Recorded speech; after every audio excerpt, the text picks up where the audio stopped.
बघा, हे बघा, हे भात आता काही दिवसांनी आता हे पोटरेल आहे. आता हे बाहेर पडणार, म्हणजे केसर बाहेर पडणार ह्याचं. हे बघा, एक मी उदाहरण देतो तुम्हाला, दाखवतो.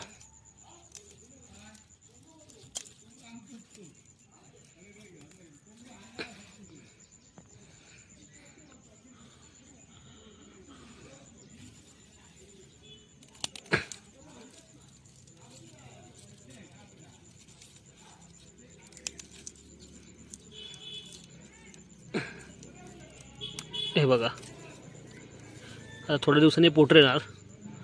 हे बघा, हे बघा, हे बघा, हे बघा. तर थोड्या दिवसांनी हे केसूर आहे बाहेर पडणार. म्हणजे ऑलमोस्ट आता हे पूर्ण पोसवणार थोडक्यात.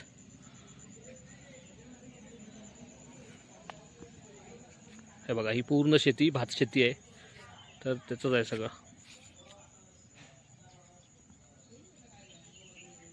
बघा, सगळीकडे तेच झालंय. हे बघा, याचं पण बघा. हे बघा,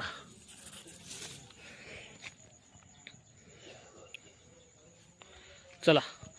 तर तुम्हाला हा व्हिडिओ कसा वाटला तो ते पण तुम्ही कमेंटद्वारे कळवा.